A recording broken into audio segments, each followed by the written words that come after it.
Class 12 Maharashtra board physics का chapter number 1 start करने जा रहे हैं। आज हम लोग टोटल 16 चैप्टर पढ़ने हैं, जिसमें हम लोगों को फर्स्ट चैप्टर पढ़ना है रोटेशनल डायनेमिक्स, सेकेंड है मैकेनिकल प्रॉपर्टीज़ ऑफ सॉलिड नहीं फ्लूइड। इस तरह से करते करते third kinetic theory of gases and radiation, ऐसे करते करते सेमीकंडक्टर डिवाइसेज लास्ट चैप्टर है। तो हम लोग चैप्टर नंबर 1 से स्टार्ट करने जा रहे हैं, रोटेशनल डायनेमिक्स। ये लेक्चर नंबर 1 है, इसलिए सबसे पहले हम लोग इसमें डेफिनेशंस देख लेते हैं कि रोटेशनल का क्या मीनिंग है और ये डायनेमिक्स वर्ड का क्या मीनिंग है।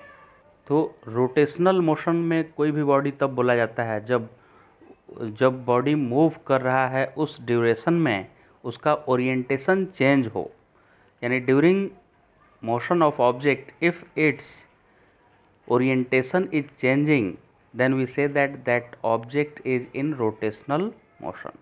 जैसे एग्जाम्पल देखिए, ध्यान से देखना है।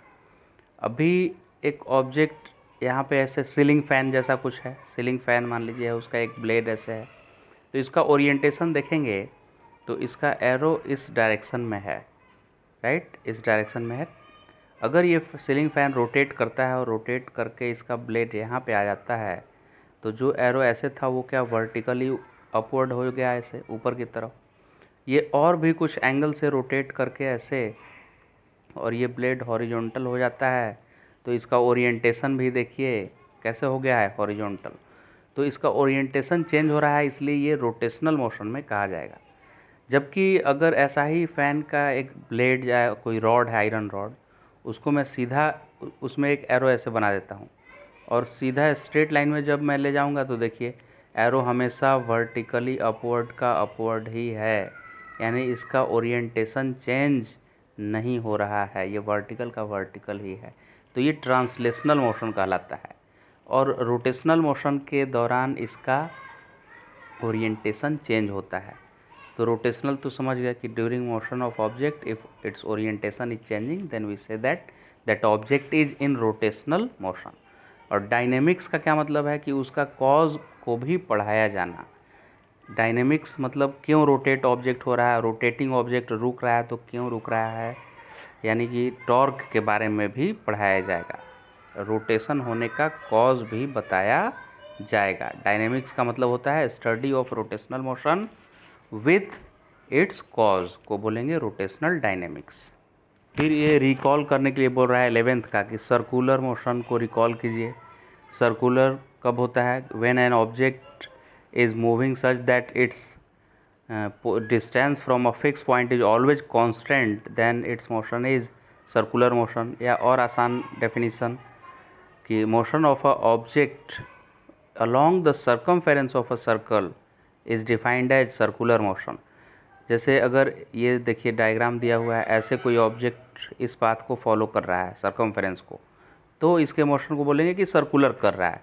कांस्टेंट स्पीड से चल रहा है तो यूनिफॉर्म सर्कुलर बोलेंगे, और बढ़ते हुए स्पीड से इंक्रीज करते जा रहा है स्पीड अपना ऐसे, तो उसको नॉन यूनिफॉर्म सर्कुलर बोल देंगे।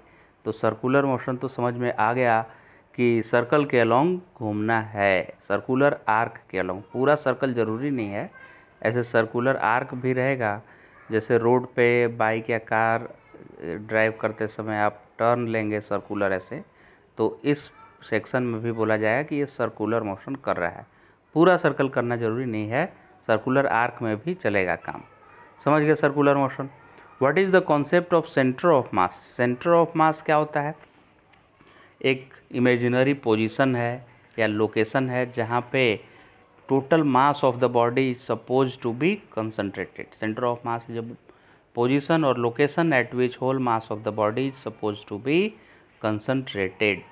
मतलब पूरे बॉडी का मास, पूरा बॉडी ऐसा बिहेव करता है मानो अपने सेंटर पे रखा हो। जैसे एक ये फिजिक्स का आपका जो बुक है, टेक्स्ट बुक, उसको आप यहाँ से बैलेंस ऐसे फिंगर से यहाँ से बैलेंस कर पा रहे हैं अगर आप यहाँ से, तो ऐसा अपीयर हो रहा है जैसे पूरा बुक का मास यहाँ रखा हुआ है, राइट। ठीक है, ये सेंटर ऑफ मास भी समझ में आ गया। Sir what are the kinematical equation of motion. तो काइनेमेटिकल इक्वेशन ऑफ मोशन मतलब v equal to u plus a t, s equal to u t plus half a t square, v square equal to u square plus 2as। Third point भी समझ में आ गया। Do you know real and pseudo forces their origin and application. Real forces कौन कौन सा है force, तो ग्रेविटेशनल फोर्स है, इलेक्ट्रोमैग्नेटिक फोर्स है, स्ट्रॉन्ग न्यूक्लियर, वीक न्यूक्लियर, ये सब रियल फोर्सेज हैं। और सूडो फोर्स कौन सा फोर्स है, तो सूडो फोर्स होता है जो इनर्शिया के कारण लगता है। जैसे आप एक बस में, मूविंग बस में आप खड़े हैं और सडन ड्राइवर मार दिया ब्रेक, तो आगे की तरफ अचानक लगता है कि कोई मुझे धक्का दिया, आगे गिरने लगते हैं। या अगर खड़े हैं बस में और ड्राइवर अचानक स्टार्ट कर दिया रेस्ट बस को, तो पीछे की तरफ लगता है कि पीछे गिर जाएंगे। तो कौन फोर्स वो लगाता है पीछे की तरफ, उसी फोर्स को सूडो फोर्स हम लोग बोलते हैं।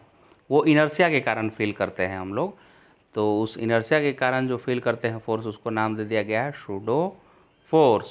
समझ गए कि इसका ओरिजिन क्या हुआ, सूडो फोर्स का ओरिजिन क्या हो गया, इनर्शिया। ओके, इनर्शिया क्या होता है sir, tendency to oppose any kind of change in its initial state. किसी भी बॉडी के इनिशियल स्टेट में कोई भी चेंज करने जाएंगे तो वो अपोज करता है उस चेंज को। इसी प्रॉपर्टी को, बॉडी के इसी प्रॉपर्टी को बोलते हैं इनर्शिया। ये तो इंट्रोडक्शन हो गया। फिर है kinematics of circular motion. Circular motion में जैसे ट्रांसलेशनल मोशन का काइनेमेटिक्स इक्वेशन था v equal to u plus a t, s equal to u t plus half a t square, वैसे ही सर्कुलर मोशन अगर कोई कर रहा है तो उसका भी इक्वेशन होगा, इक्वेशन ऑफ सर्कुलर मोशन। अब वो सब इक्वेशन जानने से पहले हम लोग यहाँ डिफाइन करेंगे कुछ टर्म। जैसे वहाँ डिस्प्लेसमेंट डिफाइन किए थे, shortest distance from initial to final point, तो यहाँ एंगुलर डिस्प्लेसमेंट टर्म डिफाइन होगा। एंगुलर डिस्प्लेसमेंट क्या होता है सर, देखिए एंगुलर डिस्प्लेसमेंट क्या चीज़ है।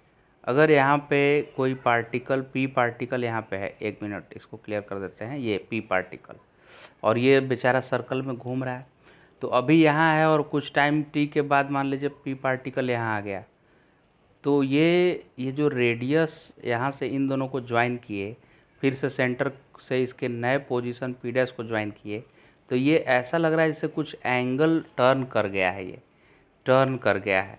तो इनिशियल से फाइनल पोजीशन जब पार्टिकल जा रहा है उस वक्त रेडियस वेक्टर जितना रोटेट कर रहा है ना, angle through which radius vector rotated during motion of particle p along the circumference of circle is defined as angular displacement. Math में इसी को डिस्प्लेसमेंट, मैथ में इसको एंगल बोलते थे और फिजिक्स में उसी चीज़ को क्या बोलते हैं, एंगुलर डिस्प्लेसमेंट।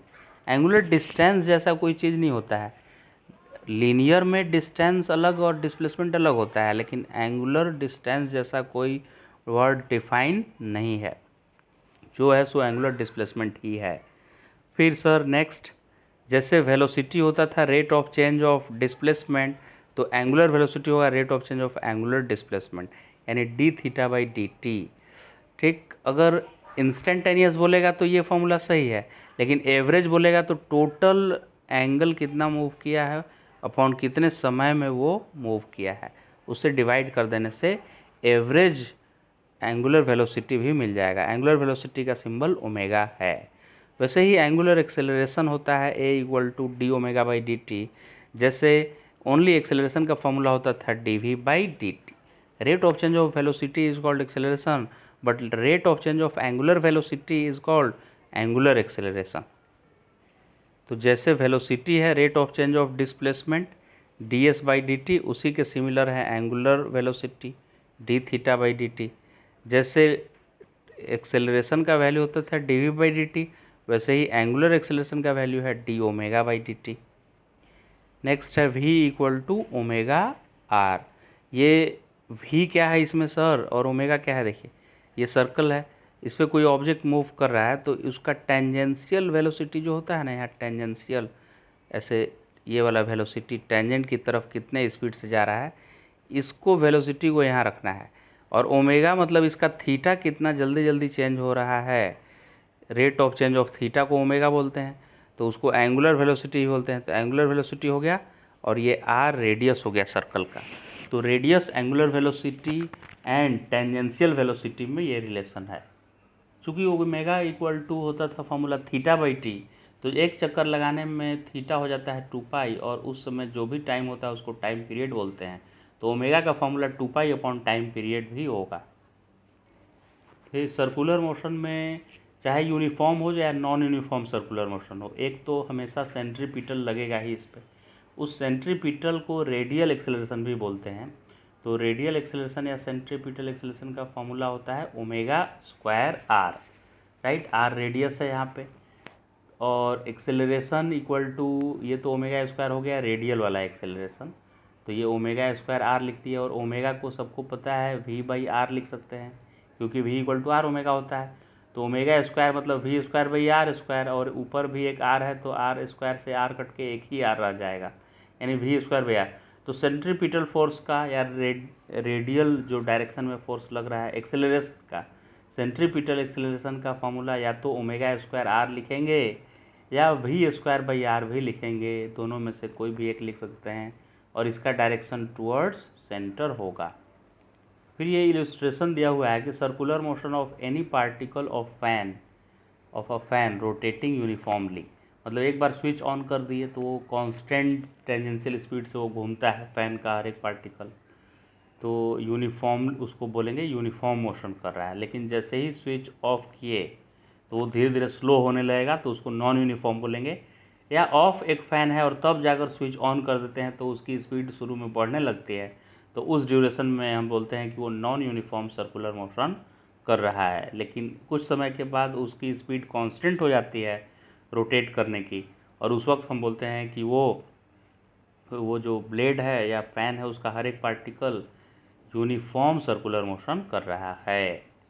अब ओमेगा का डायरेक्शन किधर होता है, तो प्लेन ऑफ रोटेशन जो है उधर अपने राइट हैंड के फिंगर को कर्ल कीजिए, जिस सेंस में रोटेट कर रहा है उस सेंस में राइट हैंड के फिंगर को कर्ल किया जाता है, तो थंब ओमेगा का डायरेक्शन देता है थंब। तो ये देखने से आपको लग रहा है कि ये इस तरह का एरो है, तो इस तरह राइट हैंड को आप ऐसे इस सेंस में रोटेट करिए राइट हैंड के फिंगर को थंब को छोड़ के, तो थंब किधर रहेगा, ऐसे ऊपर की तरफ इंडिकेट करेगा। तो ओमेगा का डायरेक्शन ये हो गया।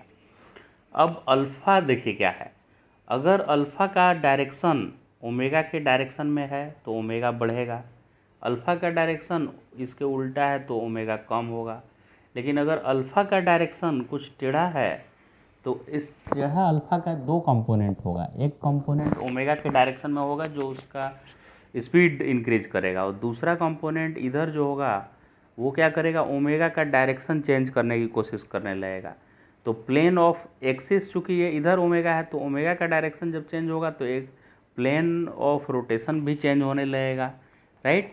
क्योंकि ओमेगा प्लेन ऑफ रोटेशन के परपेंडिकुलर होता है एक्सिस ऑफ रोटेशन, यानी एक्सिस ऑफ रोटेशन की तरफ ओमेगा है, और अगर इस पे एंगुलर एक्सेलरेशन ऐसे टेढ़ा लगा तो इस एंगुलर एक्सेलरेशन का एक पार्ट तो ओमेगा बढ़ाएगा, लेकिन दूसरा पार्ट इधर जो आएगा वो इस प्लेन को ही टेढ़ा करने की कोशिश करने लगेगा।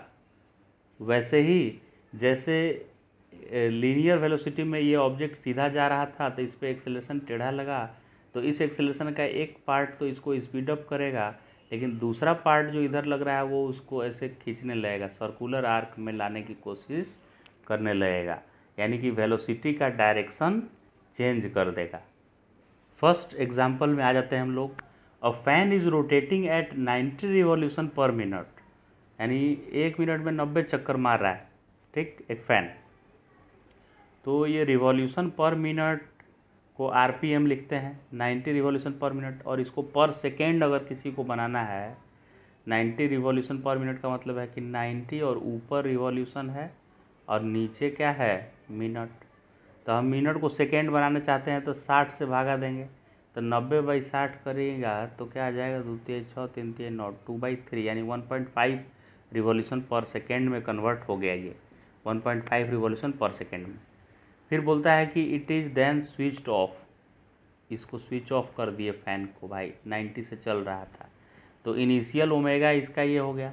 अब ओमेगा ये रिवॉल्यूशन पर सेकेंड है, इसको रेडियन पर सेकेंड बनाना है, तो जो भी रिवॉल्यूशन है उसमें 2 पाई मल्टीप्लाई कर दीजिए, क्योंकि एक रिवॉल्यूशन में 2 पाई रेडियन होता है, तो ये 1.5 गुना 2 करेंगे तो 3 पाई रेडियन पर सेकेंड, यानी ऐसा यूनिट में इनिशियल ओमेगा कन्वर्ट हो गया।